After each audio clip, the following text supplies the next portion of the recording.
Hey everybody, welcome back. Today I am joined by Carissa Hodgson. Guys, first and foremost, she is the child of a parent who had cancer. So I know a lot of parents like me, like we wonder, okay, how much should we tell our kids, right? Even adult kids, how much should we tell our families about our diagnosis? And if you're in the thick of parenting with young kids, then this is an even trickier question. So Carissa, do you want to just tell us a little about your story and who you are and kind of what your history is with cancer? Yeah, you got it. So, my dad was diagnosed with lung cancer when I was 7, and he died from that cancer. And that was a pretty formative event of my childhood, as you can imagine. And then it wasn't until then my stepfather had liver cancer when I was sort of just graduating college that I realized it was sort of my calling to work with families affected by cancer. I was already a clinical social worker at the time, but it was that idea that being able to support not just the person with cancer, but the entire family system that resonated because I could remember what it was like when I was 7. And then I could remember what, of course, it was like to be that young adult and how it really did affect how I processed my feelings and moved through it because of the support we had or didn't have and the conversations that were being held in my family. And I knew that it was important to me to be with those families and help support parents because what I can, hear all of the time from a parent just diagnosed with cancer is like, what am I going to tell my kids? In fact, that's usually the first question out of their mouth. And so I have been working as an oncology social worker for about 15 years and have been in that role really specifically focused on parents with cancer and how to help kids and teens. I started out as a program manager at Gilda's Club Madison, and for the last 2.5 years, I've been the director of programs and community outreach at Bright Spot Network. So I've gone from more like local in-person cancer support to now serving parents across the country. And it has really been quite an honor to be able to help parents get connected to the support they need because it feels very isolating, and also then to the resources they need to have these conversations because ultimately that's really what parents are looking for is that guidance and validation that they're doing the right thing. Yeah, no, I mean, I think this is one of the biggest worries that I had, like when I was initially diagnosed. And so I was diagnosed over 4 years ago, and at the time I had kids from kindergarten age down to like a baby. And so, I talk a lot to my family, my friends, like just personally when I like talk about my kids, like I talk about how like this is shaping their childhood Mm-hmm. and how I can't necessarily avoid that. And all I can do is do the best that I can to support that. And so I actually stumbled across the Bright Spot Network and Carissa, like because of a Zoom, I think it's like a Zoom support network that you guys have, Mm-hmm. as well as a grant that was available to parents with cancer who just need a little extra financial support for whatever's going on in your cancer care. And it was just a huge gift for me to find this community and to be able to know that I can tap into it like whenever I need to. And the conversations that I've been able to participate in, like through these Zoom groups, like they've been so helpful, even though they're not necessarily people who have my brand of cancer, they are like still really, really helpful conversations to have. So you guys who are listening, like keep an eye out. We're going to talk more about the Bright Spot Network. But for now, like Carissa, I really want to get into the meat of our conversation. So our biggest worry as parents sometimes is how do I talk to my kids? And I think that maybe we overcomplicate this sometimes, but how would you suggest that our listeners, like you guys who are listening, how would you suggest that they approach conversations with kids about cancer? Yeah. And the first point I always like to make is honesty really is the best policy because I think as parents, we often want to protect our children. I am also a parent, so I get it. Though what we know about kids is they have these incredible imaginations, which is wonderful. Unfortunately, when there are times of secrecy or stress, kids can use that imagination to make up stories far worse than the truth. So what we found is that when parents withhold information or try to keep a cancer diagnosis from their children, kids will actually have increased worries and stress because they're not dumb. They pick up on changes in energy in hushed conversations. They overhear telephone conversations or see a text. They see like changes in routine and caregivers. So even really young children can pick up on, whoa, something's different here. What's going on? So if we're not telling kids the truth, they will make up something far scarier. I can guarantee that. So I really do tell parents, be honest. Now, that doesn't mean you tell them everything. You don't sit a child down and give them these long, in-depth medical conversations about like the dirty details of all of your treatment and side effects. So, of course, you're going to phrase a conversation with a 4-year-old much different than you would with a 14-year-old. But for the most part, I also do say, and this is to your point, edit down. Like, start super simple. Because we also have this gift of filling in. Like, we just talk too much as adults. So I try to think, and I actually encourage parents, especially of young children, to write out some sentences and then take those sentences and just edit them down to the super basics and start, especially when you have young children, when you're talking to a preschooler, 5-year-old, up through even, school age, short sentences, start very basic and just start there. Then see what questions your child has, because these are never one and done conversations. You'll be revisiting this over and over. So it's okay to start very basic. I would say always include words your child will overhear. So talk about what cancer is. If you're going to be having chemotherapy, radiation, what is that? So explain those words. And then if you can, cover what I think are some of the most basic concerns kids always have, which are, did I cause it? So you want them to know nothing you did or said caused me to get cancer, right? The other one is, can I catch it? You cannot catch this. You can hug me and snuggle me all you want. It doesn't mean that you're going to catch my cancer. This is not like COVID or the flu. And that can be confusing for young kids because you're often like wearing masks because you're immunocompromised, and that gets very confusing. So tell them all the time, like, nope, you can't catch this.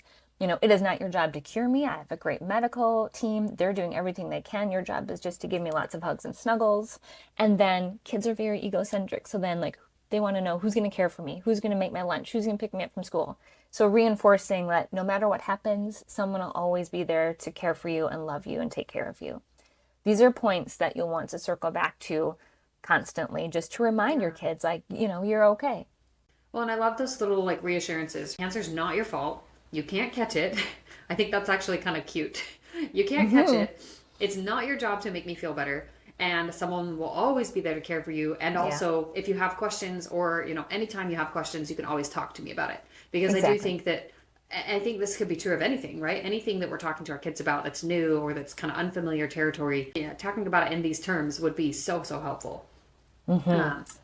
Anyway. So, I'm just going to like blip in here with like the times that I have told my kids about different things. And so with my eye diagnosis, those of you guys who've had brachytherapy or have had radiation to your eye, you guys know, like, you can't actually be around kids for a short period of time because you have radiation like actively in your body. And as a precaution, they suggest that you not spend time, like hardly at all, around anyone under the age of 18. And that's just a precaution, but it's still like, at least for me, it meant that I spent a week away from my kids for my primary treatment, where they couldn't even come and visit me. All they could do was call me and talk to me on the phone, just to try to make sure we could keep them as safe as possible if there was any risk.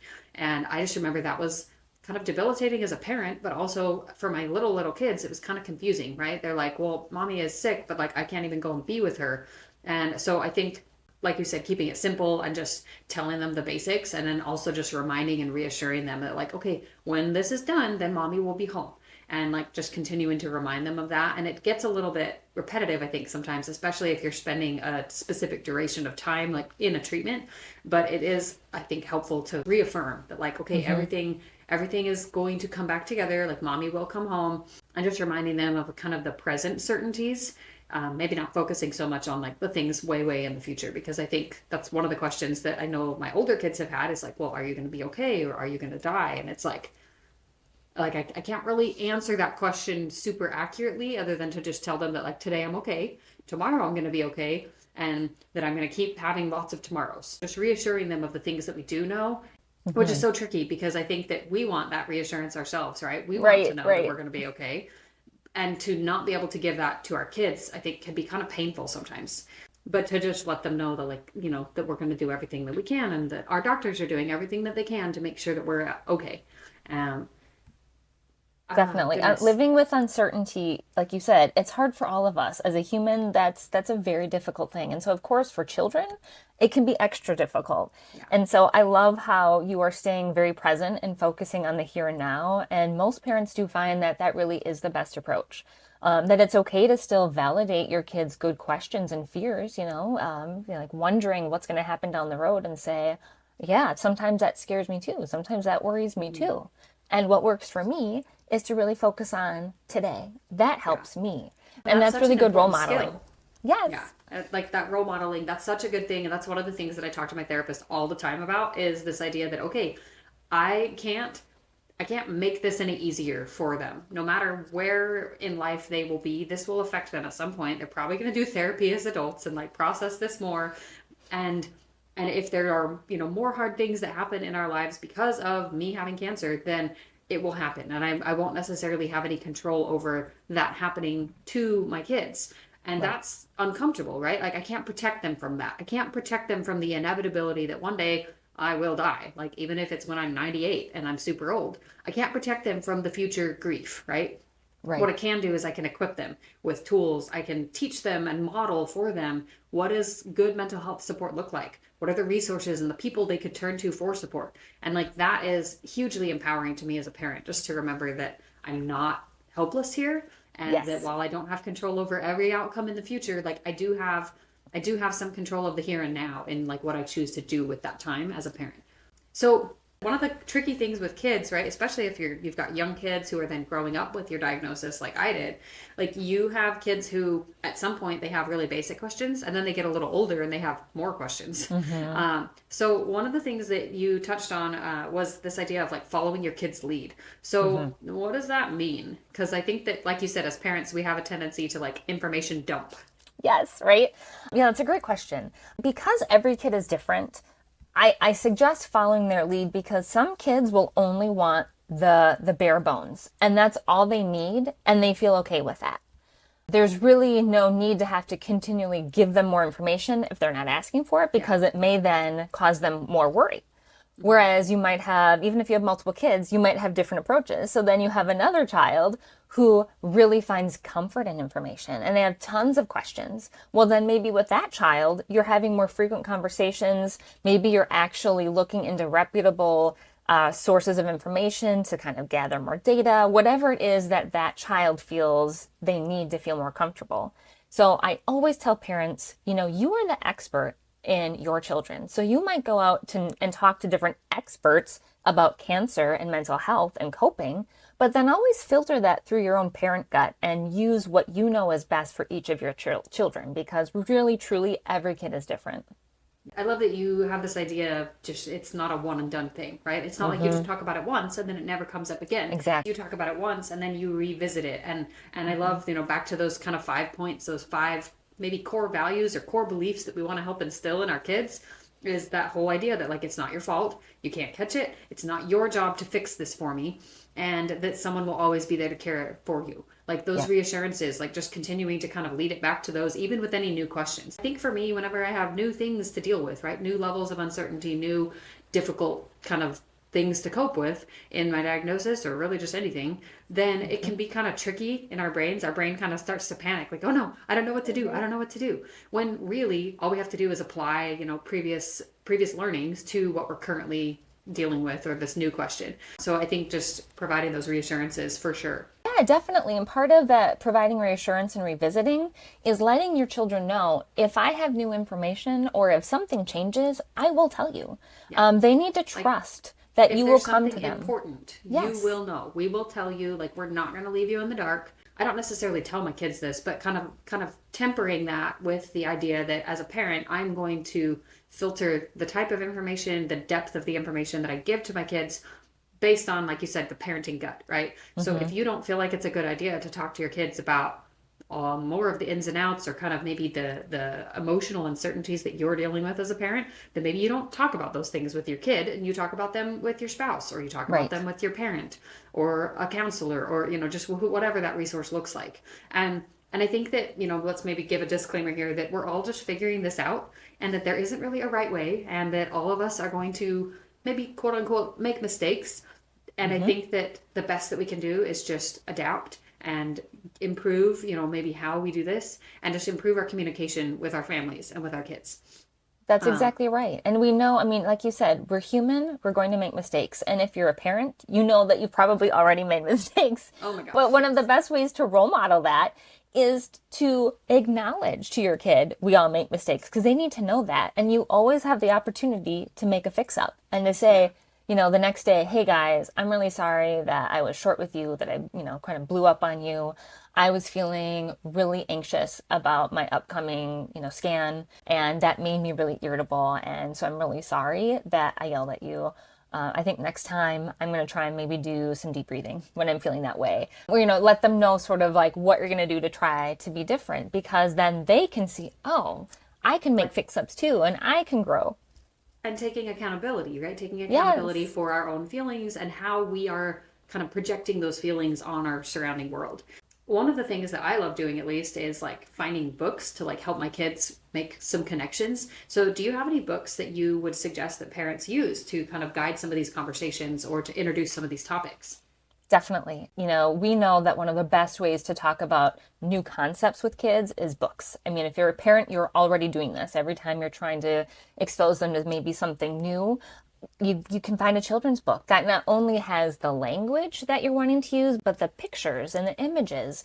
And that really reinforces the message that you're trying to share. So when you're talking about cancer, a book can give you the perfect guide of what to say. And in fact, that's what we hear from parents all the time is like, I had no idea what to say. And so by using a book, it basically just guided me through that conversation. And so you can find some really great books that walk through the information of cancer, like Someone I Love Has Cancer, talks not only about what cancer is and what treatment looks like, but it talks about the common emotions and questions that kids have and how you might want to cope through those feelings. So there's some really great informational books about that. Then you have really reassuring books like Cancer Hates Kisses is probably our most requested book through Bright Reads, which is a program that we offer where parents can request free books about cancer, big feelings, grief, and loss. Okay, we And have to I come back to that. Yes, yes, we'll come back to that. But I think parents love that book because it's so reassuring, and especially if you have young kids and you want to double down on that message of like, nothing, that you don't have to do anything except for like love me. It's not your job to take care of me. Just like let's hug each other, and it also shows like again you can't catch it. That's a great book. Then you have some really fun, more like whimsical books, Stickers on Her Bald Head for hair loss. There's some really great books about hair loss, which is a big deal for kids, physical changes. So that book and Mama's Afro is a Soldier too, Nowhere Hair, those are all specific to hair loss. And there's some books specific to having a dad with cancer because most books out there show moms with cancer. So if you are a father with cancer, you want to maybe find some of those books. Then you have books for kids that really are geared towards just information. And so there's a book out there that was written, had in mind kids on the spectrum and kids who have autism, but it's really great for other kids that also just really like Q&A format. So I have a question about cancer is really great.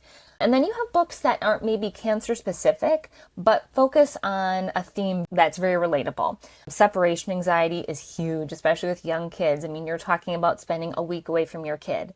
That can be really common. Regardless of your cancer diagnosis, you might be away for surgery, you might be traveling for a clinical treatment, a clinical trial, whatever it is. And so having to prepare your kids for that separation can be really difficult. So using a book like Invisible String that talks about that relationship and connection you have with your children that exists no matter what, no matter how close or far away you are, can be really reassuring to kids of all ages. Oh, I love that. And I love that you brought up the Bright Reads program. And I definitely want to come back and like really just kind of hone in on like the Bright Spot Network and the programs that they have, that you guys have, that offer support for our listeners who are parents with cancer. So let's just revisit that shortly. But I do want to keep going, talking a little about these books, right? You've given some really good books. I know that one of the tricky things in our diagnosis is dealing with a metastatic disease. And so that, like you said, that's an advanced cancer, or that's when the cancer has progressed past just like a primary location, which for ocular melanoma, that means that no longer is it just the eye affected, the whole body is somehow involved. Usually it's like the liver or the lungs, but sometimes it can be other areas. And the types of therapies, the types of treatments that we have, they honestly look pretty different, but I think that the worries and the kind of the fear level goes up when you have a metastatic diagnosis to deal with. So do you have any suggestions for talking to kids about a metastatic diagnosis versus just generally cancer? Yes. So this is when I would go back and use that idea of staying in the present can be very helpful because again, there's extra uncertainty. And that doesn't mean that it's not appropriate to talk about death and dying. If your kids have questions and you feel like they'd benefit from talking about the life cycle and end of life, that can be really helpful, certainly. But as far as just day to day, usually just staying present, talking about, today, tomorrow, Most parents find that even if they are even entering sort of an active dying stage, it's best not to have conversations about dying until the parent really is no longer able to engage in daily activities. So when kids can notice mom no longer can get out of bed, mom no longer can engage with us, that kind of cues them to say, oh, something is very, very different. And then those more in-depth conversations about death tend to take place. But before that, it's really, again, focusing on the here and now. And there are some great books to help kids through this. So many books out there really do focus on parent having cancer, getting treatment, getting better, all is better. Everything is like over and done with, when that does not capture the realities of a parent living with a chronic or metastatic disease. And so there are a few really great books out there that help with the chronicity or the seriousness of cancer. 3 that I know of are What Happens When Someone I Love Can't Get Better by Sarah Olsher. There's The Cancer That Wouldn't Go Away by Hadassah Field. And there's a newer book called The Adventure Jar that, again, it's about metastatic breast cancer, but it would be appropriate for any type of cancer, that focuses on how kids can cope with big feelings and stay present. I love that. And these are some really fantastic books. I will do my best to just get as many of these linked, or at least probably just a link to the Bright Reads program would be a good spot. Do you think? That'd be great. Yeah, just to point you guys back so you can get access to these books if you guys listening really want to have a couple of these in your home library. I know I'm sitting here going, well, I guess these are the books we're getting for Christmas. Yay! I love it. And I love that you talked about just this idea of staying present, right? That the more that we can focus on just being in the here and now. I want to point out too that as far as more difficult conversations, or those conversations about death and dying and just mortality that could result from your diagnosis. I love that you pointed out that you as the patient don't have to be the one to lead that conversation. That's actually probably going to fall to your loved ones, to, grandparents, to a father figure if you're the mom with cancer, or to, just a spouse or a partner. Because like you said, if you're no longer the patient participating in daily activities, then you may not really have the bandwidth to have that conversation with your kids. And the control freak in me hates that. I'm going to be totally honest. But I can also see how that would be a little bit of maybe a gift or a relief, especially at that, if you're at that point, just have people in your life, reassuring you as the patient that okay, you don't have to carry this. We will carry this for you. Wasn't planning on crying today, guys, but here we are. So this is when having that really authentic, genuine team surrounding you is so valuable, that understands you and your values and how you want to message that to your kids. And it might even mean that if you are able to be in that space, even when you're well, to have a conversation with at least one important person. It might be your partner, it might be a parent, best friend, to say, these are the issues, the concepts I really want you to convey to my kids. It might be even that if you are engaging in legacy projects ahead of time and writing letters or emails or notes to your kids, you can even, write it out yourself if you want. But it definitely is something that you can help shape. And not only is it a gift to your children and to your loved ones, but it's also a gift to yourself, because it helps you process through some of that anticipatory grief. Yeah, no, I love that. And I think that's so important. And I've talked about anticipatory grief with so many different people, just over the years. And it's something that, with a metastatic diagnosis, we are constantly cycling through anticipatory grief, and just grief in general, where we're just grieving kind of life as we knew it before. So I think that that's so important to recognize and to validate for yourself, as a parent with cancer, or just as a patient with cancer. One of the things that you guys do that I know that I touched on earlier was that you guys have a Bright Spot support network for stage 4 cancer patients, where you get to hang out on Zoom with other parents who have a stage 4 diagnosis like you. And do you want to talk a little about that? Definitely. Yeah, I think it keeps even getting more and more niche, because, first of all, it's hard enough if you're a parent diagnosed with cancer, you're thinking, okay, I've got my mom friends, okay, I've got my chemo friends, but those two communities don't really fully get me and what I'm going through. And so to, first of all, just find a community of other parents with cancer is so affirming. To just feel very normalized in what you're going through. They get it. They get the words and the feelings and experiences that you're sharing.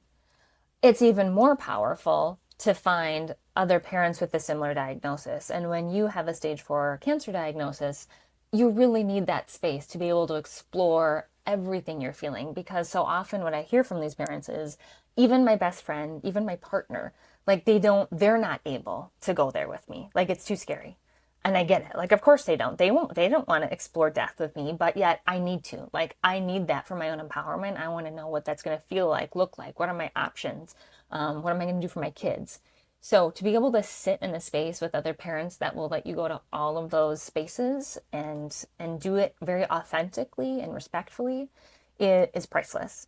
So we do offer a virtual meeting space for parents with a stage 4 diagnosis. It's currently meeting twice a month. In the new year, we're going to pilot doing it weekly, actually, because about 45% of our community has a stage 4 diagnosis, which is unfortunately something we're seeing with young adults getting diagnosed with later stage cancers.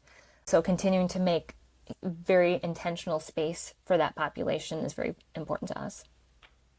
I think it's so important. And we will again link these resources. We'll link the website and just anything that will be of help in the show notes and in the description. Aura Biosciences is a clinical stage biotechnology company focused on developing precision therapies for solid tumors that aim to preserve organ function.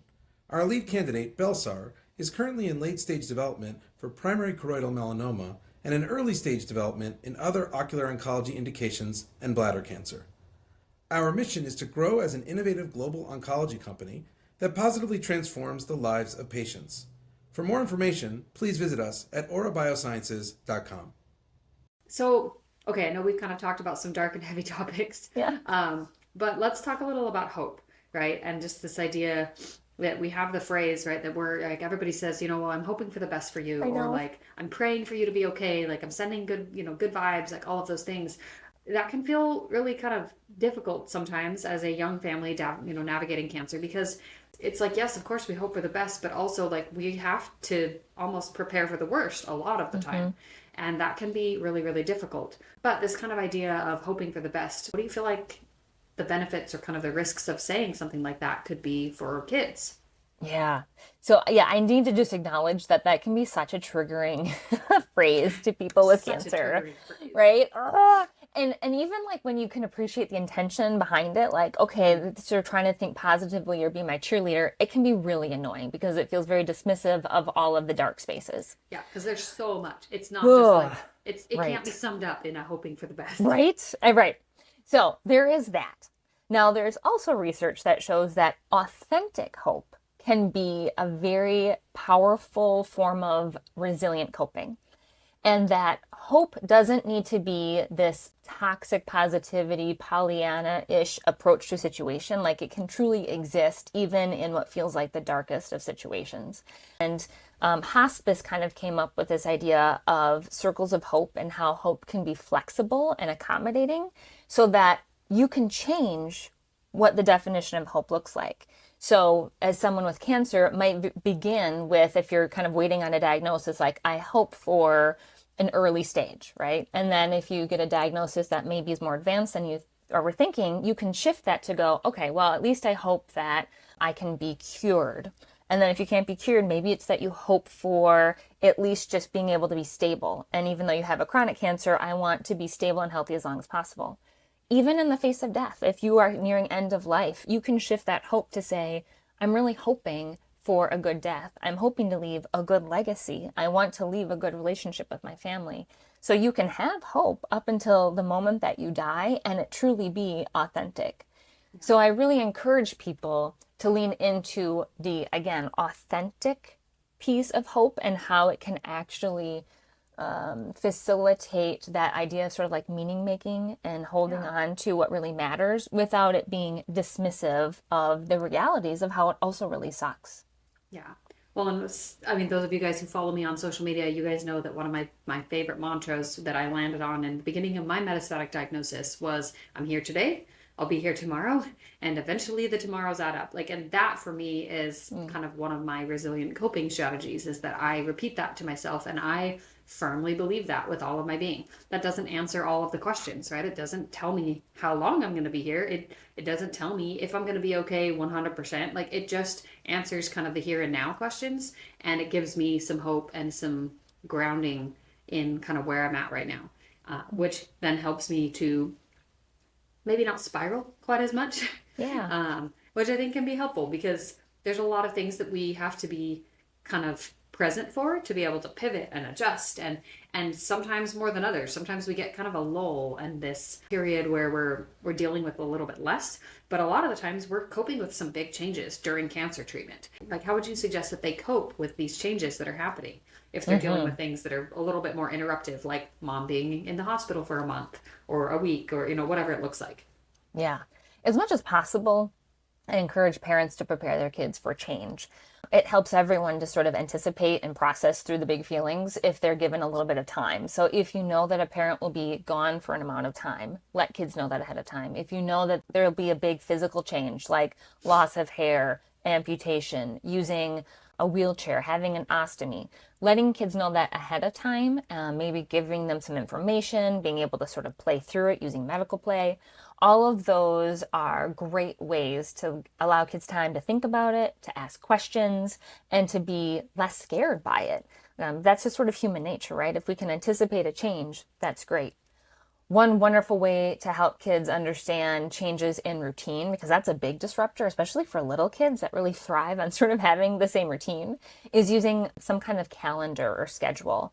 And you can make your own. You can get out, tag board, whatever it is, cut out your own pictures, or they have some really great pre-made ones. Sarah Olsher at Mighty and Bright actually has one specific to cancer that you can buy, and it has all the correct sort of like magnets and pieces that you need. But when you can give even young children, because it can be pictorial instead of words, so they don't have to read, do 1 week at a time and have different markers of, these are the days I'll be at the hospital. These days, grandma and grandpa will be here to pick you up from school. These days, I'm going to be really tired and in bed most of the day. Giving them a few of those cues will really help them to prepare for what's coming and empower them actually with some agency. If you can give kids some choices, that's great. Even if they're just little choices, at a time when they feel like everything is happening to them, if they can make a couple of choices and maybe who's coming to care for them, or even like what that person makes in their lunch, whatever it is, small choices give them some empowerment. Oh, I think that's so important. And I love some of these resources that you listed out. One of the things that you mentioned a little earlier was just creating a support team or leaning on your support team. What about parents who don't really have a good family support network to lean on? How would you suggest that they build a team of people who can help them out? That can be really hard. I mean, it is actually probably one of the hardest situations I run into as I work with parents, because there are some parents who are really privileged to have great family and friends and huge communities of people showing up to help. And then there are other people that might even be single parents and they really don't have many people at all. So I think one thing I always offer is to try to engage in some creative problem solving. So are there people in your life that maybe before this you didn't consider a close friend that might actually step up? And these might be people that kind of come out of the woodwork. I hear this so often, people saying, the people I thought would show up didn't.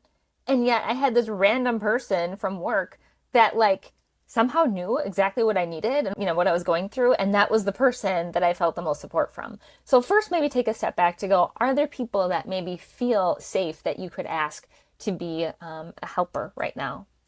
The other is to use people's true intentions to work for you. So you often have people in your life that are like, let me know how I can help. Let me know how I can help. And they really do mean it, but it kind of puts that onus back on you to give them something to do, which is frustrating because you're like, oh my God, right? You're like, I have enough on my plate. But if you have a moment, or maybe this is when you can use like your partner to actually come up with a list and write it down or put it in an email, something of all of the tasks that would be helpful. Everything from the more intimate things about taking me to treatment, sitting with me at chemo, taking care of my kids, to then the maybe, safer, like I don't have to really know you that well to feel comfortable. Like, would you do my grocery shopping? Would you make me a meal? Would you take my kid to the park? Whatever it is, my dog for a walk. Have that list of items. So that way, the next time someone says, like, let me know how I can help, you can like either email them, text them, give them a sheet of paper of like, here's a menu of options. Let me know what works for you. Which you just gave, like to do? Yeah, right? Basically, you choose what you want to do and let me know. That can at least help free you up from some of the time and energy suck. So even if it's like you don't have a huge support network of people that are doing the intimate caregiving, it frees you up to be with your kids and take care of yourself while other people are doing those other tasks that you honestly don't need to show up for. Oh, that's so important. And honestly, I feel like it's kind of liberating just to have that creative problem solving, Yeah. just to know that it's available. And I mean, this is maybe a belief that I have just done a lot of work to instill. And it's just that idea that, like, okay, this is figure outable. I don't necessarily Hmm. know how yet, but like, it is figure outable. We can get through this. And I really think that that can be true for all of us. It just requires some level of, tenacity, resiliency, and thinking outside the box sometimes. Yes. And these are all skills that you get to practice Hmm. now that you've been given this really hard life situation. No one asked for this, and Hmm. yet it is a growth opportunity for not only you and your partner, but your kids. And like that's part of why we don't want to shield kids from this because don't they also get the growth opportunity to practice some of these resilient skills of creative Yeah. problem solving and reframing, empathy, compassion? We want them to have this practice as well. Yeah, for sure.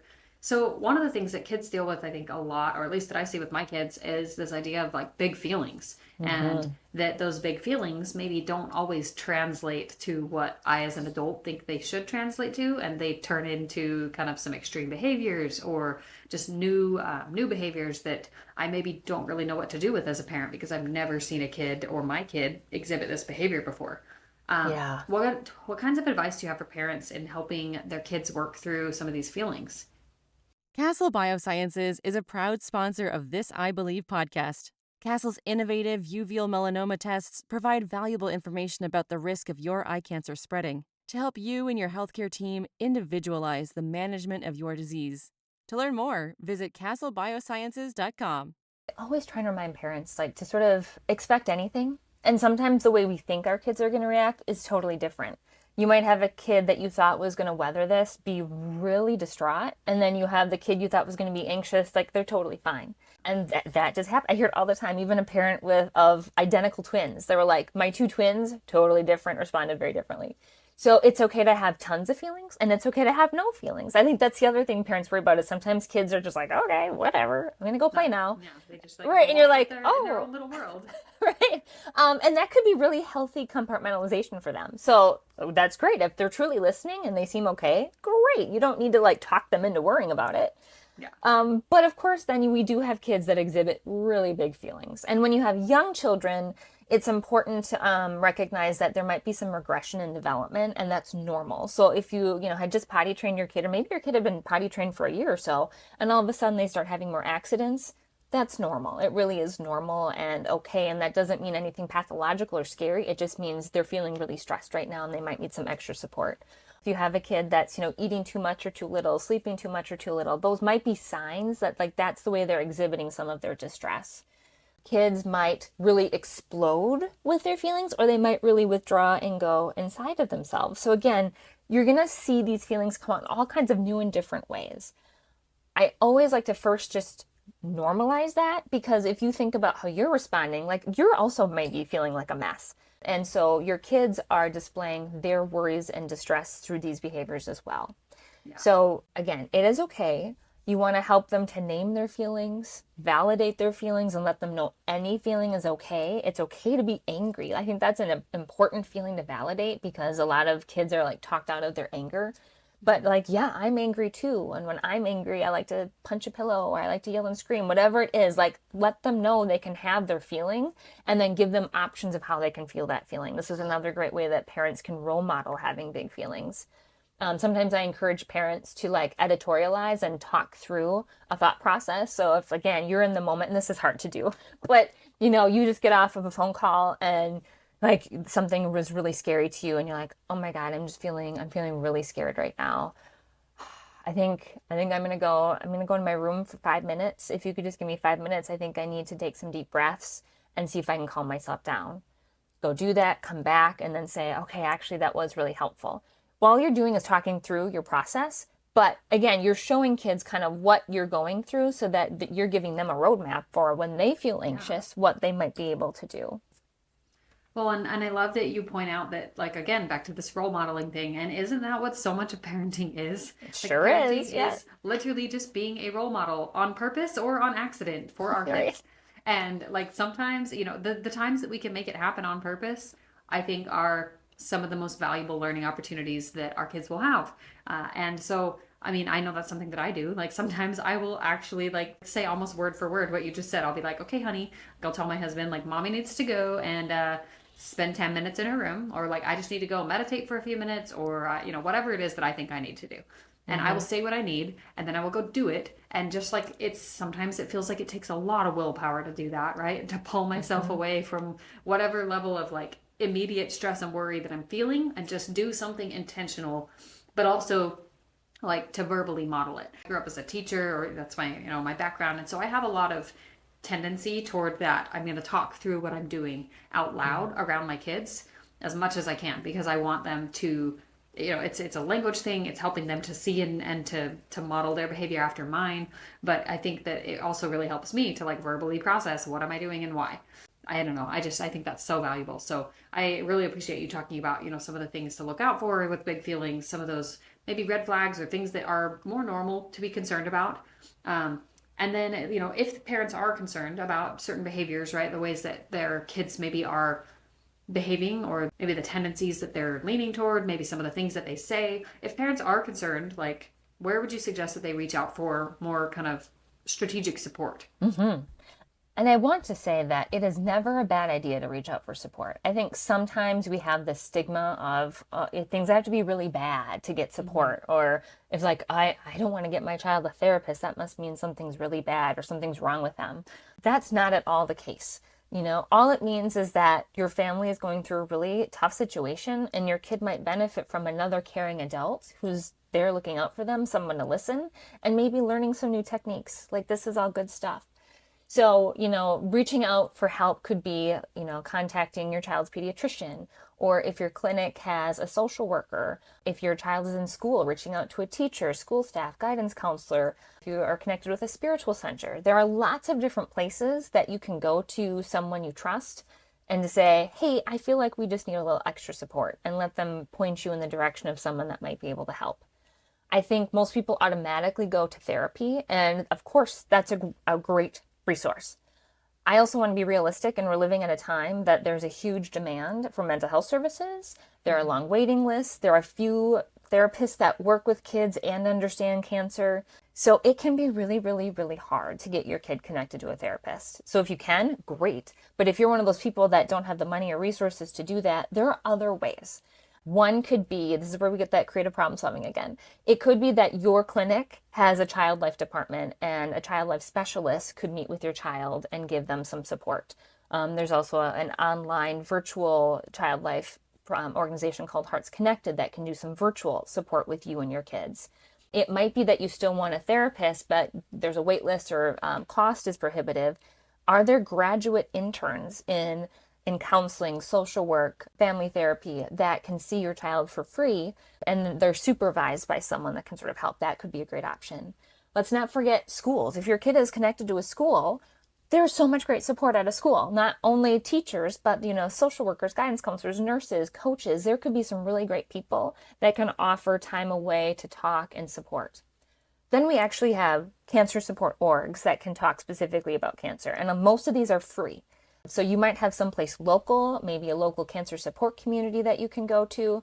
If not, virtually, there are some really great organizations supporting kids. Pickles, Kesem, Wonders and Worries, Bright Spot.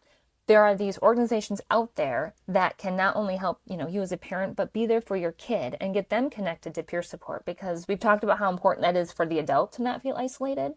It's just as important for your kids to have that community of people to go to.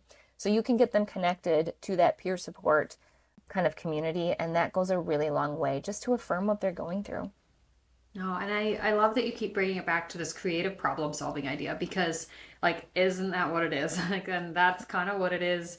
Every single thing in parenting, everything that you could come up against as a parent, some new thing to navigate, we have to kind of creatively problem solve. Like, what do we do? How do we talk to them about this? How can we help them process this? Because at the end of the day, we are shaping and like molding these little humans, and we can't necessarily do that alone. And I think that more and more we are recognizing that. And I love that the Bright Spot Network and just some of the many other places that you've referenced offer these supports to parents. Because I think one of the things that we get kind of scared by is the daunting fact of finding that information, right? So hopefully for you guys listening, this has been a way to just kind of lay it all out there as like, where can you get some help and support, or where can your loved ones get some help and support? And I absolutely love that you've been able to bring this to us and just break this down, and also bring your expertise as a child social worker who's worked in oncology for so long, as well as having personal experience. So, Carissa, thank you so much. Yes, thank you for having me. So, okay, as we wrap up, how did, like, I guess just in a nutshell, how did the Bright Spot Network get started? Yeah, you bet. So, our executive director and co founder, Haley Pollock, was diagnosed with cancer after the birth of her second kiddo. And she really noticed that there were no organizations that were focused on the parent, especially a parent of young kids. And so she couldn't find information and resources about how to wean before she was ready, and how to talk to a toddler about cancer, attachment and lifting restrictions, all of these issues that were really huge for her going through treatment with two young kids that just wasn't available. And her clinic social worker connected her to another brand new mom, Amy Barnes, who is also our co-founder, and the two of them created Bright Spot Network to really fill that gap. And so we are going into our 5 years of supporting parents with cancer. And the whole mission of Bright Spot Network is to create community for parents with any cancer diagnosis, any stage, to be connected with others, to reduce isolation, and to have the tools they need to help their kids cope with cancer. And the organization does that through virtual support groups, not just for the person with cancer, but for partners, different breakout groups as well for parents in long-term survivorship, stage 4, parents of color, for couples. We have many different sort of breakout support groups and meetup groups. We have a lot of tools on our website, so guides and videos and coloring sheets that parents can use as they have these conversations. Our Bright Reads program sends free books to parents to talk about cancer, big feelings, grief and loss. We have a Bright Box, which is a point of connection. It's 8 different art activities that parents can do with their kids, because so often you feel like you're just having to parent from the couch and you're like, oh my gosh, I don't know what to do with this energetic 4-year-old. So we give you everything you need to just have a couple of hours of feeling like a parent again. We have our Bright Grant that you referenced, $500 grant to help with all of the cost of cancer. And then we'll have ongoing webinars and workshops and different ways to build our community. We also do have a place for kids. We have a monthly group called Bright Club and Bright Circle that brings kids together because, like I said, it's so important for kids to have community as well, and they can learn a little bit about cancer and some coping skills. We have a teddy bear clinic a couple of times a year that allows them to show up and be the doctor or the nurse and to work on their stuffed animal or doll and feel very empowered about what happens when mom or dad goes to the clinic, because something we see is sometimes kids' worries increase about them going to the doctor when they see mom or dad coming home and feeling so sick. And so we want to let them know, going to the doctor is healthy and safe, and give them a chance to sort of play at that. No, I think like normalizing through play has got to be so helpful. And that just like brought up kind of some of my own kids' surface anxieties, because I have an eye cancer, and so I take my kids to get eye exams. And so Oh. I can see though that as they get older, they're now developing a little bit more of some extra anxiety around going to the eye doctor. And that's just going to be something we're going to have to navigate, right? That Right. it's again like it's okay to go to the eye doctor. It's not a bad thing. Bad things don't always happen when you go to the doctor. And I think, maybe that goes back to some of those continual reassurances we can give to our kids. Right, right. But I love the teddy bear clinic. That sounds so fun, and just so valuable for those kids who can learn not only through listening and through stories, but also through play. I think that's so important. Mm-hmm. Well, Carissa, this has been so fantastic. I want to make sure that we link all of these opportunities and these resources for the parents in our audience who are dealing with their cancer diagnosis and also parenting. As we're wrapping up, is there anything you really want to leave our listeners with to end?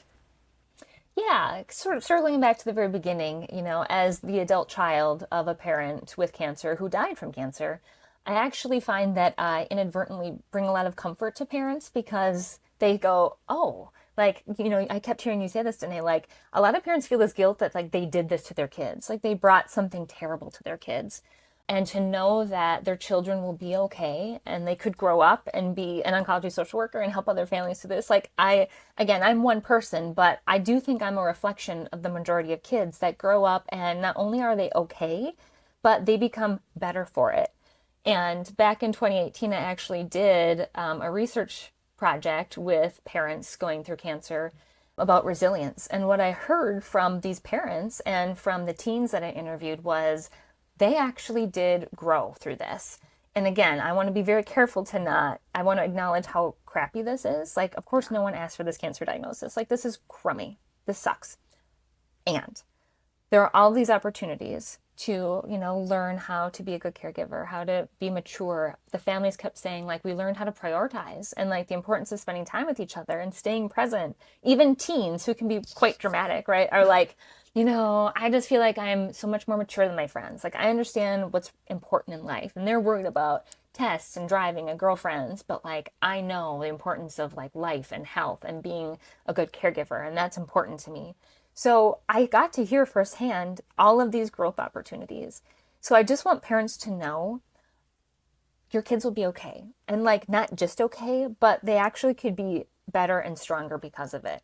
So while this all sucks and we want to acknowledge that, there is also this other opportunity. And that's why it's so important to be honest and involve your kids, because if you involve them in practicing these skills of resilience, they will get to grow those and bring them into adulthood and be better humans for it.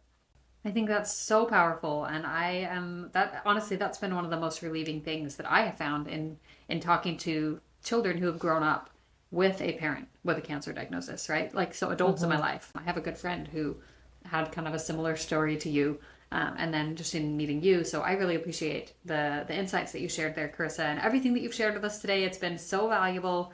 Those of you guys listening, please hit subscribe. Make sure to share this with another person who is dealing with their diagnosis. This would also be, I think, still applicable if you're the parent of a child with ocular melanoma and you're coping with the diagnosis from a parent perspective and your child has the diagnosis. I think that all of these resources, all of these books, like, these are all going to be valuable things that we can all learn from and that we can share with each other. So Carissa, thank you again for being here. Thank you to our listeners for being present, for subscribing if you're helping us to just build our YouTube and our podcast presence. We really appreciate anytime you guys hit subscribe, share, comment. Please share any questions, any things that you guys have, insights, comments, questions, concerns, anything that you would like to share in the comments below. We would love to hear from you. And for now, we will just say thanks again to our guest, Carissa, for being here. Thanks to the Bright Spot Network for the resources you guys have. And thank you to our sponsors for making this show possible. So we'll see you guys next time.